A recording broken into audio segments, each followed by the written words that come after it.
Assalamualaikum warahmatullahi wabarakatuh. Waalaikumsalam. Selamat pagi untuk Ibu. Jadi di sini saya mahasiswa dengan untuk memenuhi tugas saya sendiri untuk mewawancara Ibu sebagai narasumber. Tugas saya di mata kuliah reportase dan wawancara. Di sini sebelum saya benar-benar mewawancara Ibu, saya mohon untuk Ibu memperkenalkan terlebih dahulu. Oh iya, saya dulu ya memperkenalkan. Jadi nama saya tadi Artius. Saya di bagian prodi komunikasi dan penyiaran pesan di IAIN Pulau. Di sini saya mau minta memperkenalkan terlebih dahulu untuk Ibu, nama Ibu dan bagian Ibu di sekolah, serta sekolahnya. Terima kasih. Assalamualaikum warahmatullahi wabarakatuh. Waalaikumsalam. Kebetulan di sini nama Rena Krisniyati, untuk di MA Aroda diamanahi sebagai wakil kurikulum, ya, bagian kurikulum di MA Aroda sampai saat ini. Mungkin itu ya singkat. Ada lagi kira-kira? Jadi ya itu udah jadi bagian di bagian kurikulumnya. Nah, terus yang ingin saya tanyakan juga Bu, ini mengenai ketetapan dari seorang menteri pendidikan dan kebudayaan Nadiem Makarim. Dia berkebijakan untuk membuka sekolah secara tatap muka awal mulai 1 Januari 2020. Nah, terus apakah pendapat itu sebagai wakaf bagian kurikulum sekolah MA Aroda ini terhadap kebijakan itu? Baik, terima kasih. Sebenarnya dari kebijakan yang disampaikan oleh Mas Menteri ya Nadiem. Jadi kalau seandainya kita mulai tatap muka itu dimulai tatap muka itu per Januari 2021, itu sebenarnya bagus ya, bagus karena mungkin sudah lama sebagian siswa-siswa kita yang ada di Seluma khususnya itu sebagian masih belum melakukan pembelajaran tatap muka. Nah, dengan kondisi mungkin karena masih COVID. Nah, kami sangat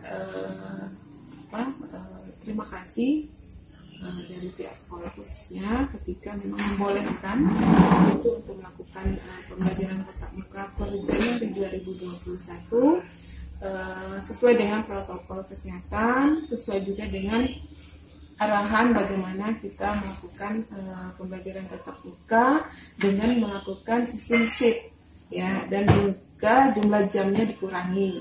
Jadi itu mungkin tidak sama dengan pembelajaran sebelumnya ya, karena ini kita masa COVID, jadi pembelajarannya dikurangi dan siswa masuk hanya 50% dari total siswa yang ada. Misalnya siswanya 30, maka siswa yang masuk untuk shift pertama misalnya 15 orang.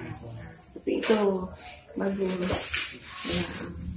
Jadi respon dari sekolah itu sangat mengapresiasi ya, dari ketetapan dari seorang Menteri Pendidikan. Ya.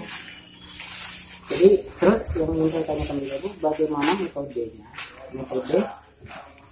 yang dilakukan dalam proses belajar pada masa pandemi dan yang akan datang pada saat pembukaan secara tatap muka. Kalau untuk pembelajaran di masa pandemi kita menggunakan sistem pembelajaran daring ya, itu via WhatsApp. Nah, itu kemudian kita memberikan tugas via WhatsApp. Ada sebagian siswa-siswa yang belum mempunyai HP Android. Nah, biasanya mereka itu mengambil tugas di sekolah. Nah, kemudian dikembalikan lagi 1 minggu berikutnya. Jadi diambil tugasnya, kemudian 1 minggu ke depan baru diberikan lagi ke guru bidang studi. Nah, itu kalau anak-anak siswa yang tidak mempunyai HP Android. Cuman ada sebagian yang sudah mempunyai HP Android.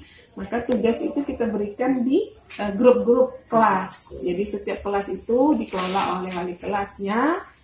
Seluruh guru yang mengajar itu masuk ke grup kelas, kemudian memberikan tugasnya via WhatsApp. Seperti itu lebih mudah. Di masa pandemi kita seperti itu. Pengecualian anak-anak yang belum mempunyai HP Android atau anak-anak yang tinggal di luar jangkauan yang susah sinyal, mereka biasanya mengambil tugas di sekolah. 1 minggu berikutnya baru dikasihkan tugasnya, dikerjakan di rumah. Untuk yang masa pandemi. Kalau yang akan datang dibuka nanti, kita melakukan pembelajaran yang tatap muka tetap dengan mengurangi jamnya. Jadi 1 jam itu 30 menit, yang tadinya 45 menit. Kemudian pembagian shift. Kita 50% dari kuota siswa yang ada. Jadi seperti itu. Biasanya pulang jam 3, pulangnya sekarang jadi jam 12. Kita buat shift seperti itu.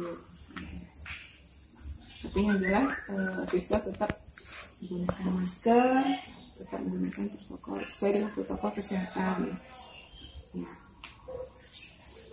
Kira-kira ada permasalahan yang bagaimana yang menghalangi sekolah untuk tatap muka, belajar tatap muka? Kira-kira ada nggak masalah? Kalau permasalahannya itu alhamdulillah belum ada ya. Jadi gini, memang ketika kita melakukan pembelajaran tatap muka, kemudian kita memberitahu wali murid setuju. Bagi yang setuju membolehkan anaknya untuk belajar tatap muka, silakan. Nah, itu memang kita tidak mewajibkan, tapi membolehkan. Ada sebagian wali murid yang belum mengizinkan anaknya untuk tatap muka, ada.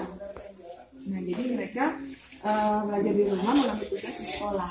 Itu ada yang kayak gitu. Terus ini loh, sebelumnya kan pas lagi itu Nadiem Makarim itu berpendapat di konferensi pers itu, dia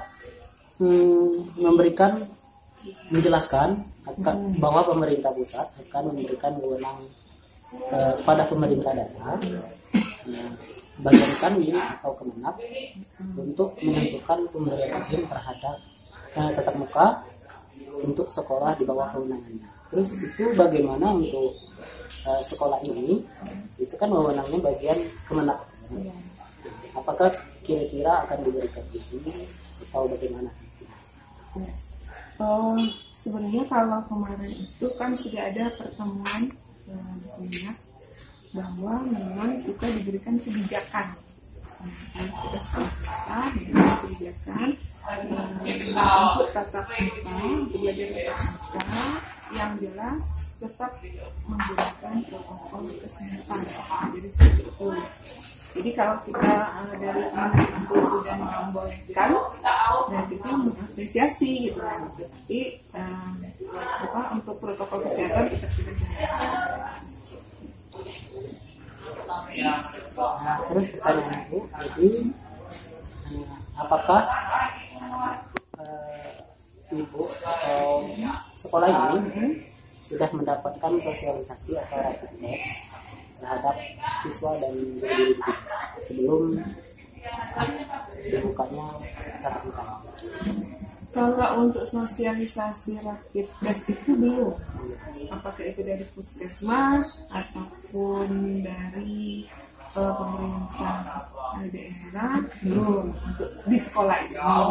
Ya, kurang juga mungkin ada di sekolah lain, tapi mungkin belum di sekolah kita. Maksudnya seperti itu, belum. Belum. Lalu harapan Ibu, harapan sekolah ini terhadap pemerintah kita, khususnya pemerintah daerah ini, bagaimana rencananya? Bagaimana dengan rencana pembelajaran tatap muka ini? Sangat mengapresiasi ya sangat mengapresiasi, mudah-mudahan itu bisa berjalan dengan kondisi memang ketika memang kita zona hijau itu dan zona kuning, pihak kementerian itu membolehkan untuk sekolah atau pemerintah daerah mengizinkan untuk belajar tatap muka dengan syarat-syarat yang harus terpenuhi gitu seperti itu, dengan menggunakan sistem SIP dan tetap menggunakan sesuai dengan protokol kesehatan seperti itu. Jarak juga di ini ya, jarak antara siswa satu dengan siswa lain itu kita 1 meter. Ya, jadi sesuai dengan protokol kesehatan. Terima kasih Bu untuk kesempatan waktunya untuk berbagi pendapat, berbagi informasi dari Ibu. Semoga harapan Ibu bisa didengar pemerintah, bisa direalisasikan nantinya untuk pembelajaran tatap muka. Mungkin hanya itu, Bu. Terima kasih. Assalamualaikum warahmatullahi wabarakatuh. Waalaikumsalam warahmatullahi wabarakatuh.